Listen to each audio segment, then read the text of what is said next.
Bonjour et bienvenue dans cette nouvelle vidéo dans laquelle nous allons réfléchir sur un développement concernant les migrations transnationales. Ce thème s'inscrit dans le thème 2 de géographie de 4e sur les mobilités humaines transnationales. Voici le sujet. Expliquer quels sont les différents types de migrations transnationales. Quand on lit le sujet, il faut bien faire attention aux mots-clés et aux verbes de consigne. Ici, le verbe de consigne « expliquer » nous indique qu'il va falloir se demander pourquoi. Et le mot-clé est « migration transnationale ». Transnationale indique qu'on change de pays. Une migration transnationale est donc un déplacement pour s'installer dans un autre pays. À partir de cette analyse, on va pouvoir faire l'introduction. Celle-ci doit répondre à deux objectifs. Tout d'abord, on explique les mots importants et dans un deuxième temps, on pose le sujet sous forme d'une question. Ce qui nous donne, une fois rédigé, un migrant transnational est une personne qui quitte son pays pour s'installer à l'étranger pour une durée supérieure à 3 mois. Quelles sont les différentes raisons qui peuvent motiver ces migrations? On n'oublie pas de laisser un alinéa au début de l'introduction. À la fin de l'introduction, on peut sauter une ligne avant d'inscrire le reste du développement.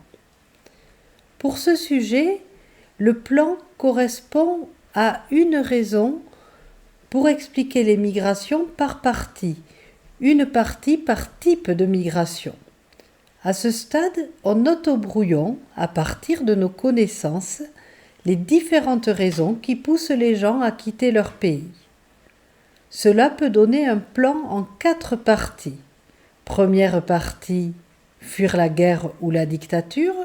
Deuxième partie, fuir la misère. Troisième partie, chercher de meilleures conditions de travail. Et dernière partie, fuir les conséquences d'une catastrophe naturelle ou climatique. Chaque partie du plan correspond à un paragraphe qui va se matérialiser par un alinéa et un retour à la ligne. Et chaque partie est illustrée par un exemple. On n'inscrit pas les titres des parties, tout est rédigé. Voici ce que peut donner le premier paragraphe. J'ai inscrit le titre entre parenthèses car il ne doit pas figurer dans le développement. Il est juste sur le brouillon. Sur votre copie, tout doit être rédigé. Les changements d'idées ne se voient qu'avec des retours à la ligne et des alinéas.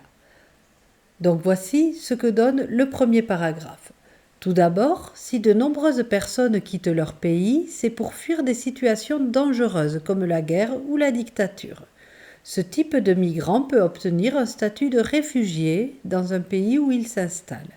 C'est le cas des Ukrainiens qui sont venus s'installer dans les différents pays d'Europe suite à l'attaque de leur pays par la Russie.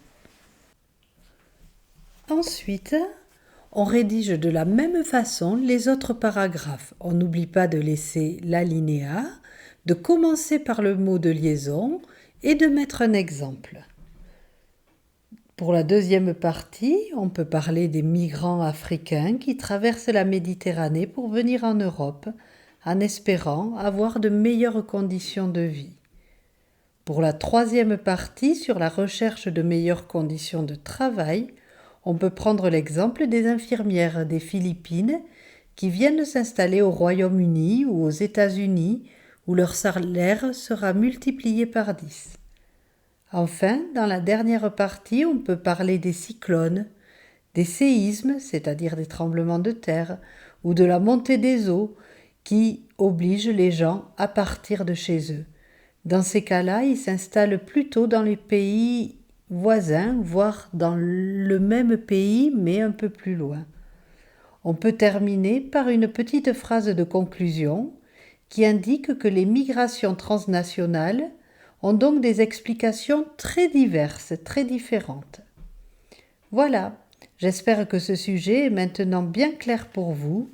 Je vous souhaite de bonnes révisions et je vous dis à bientôt.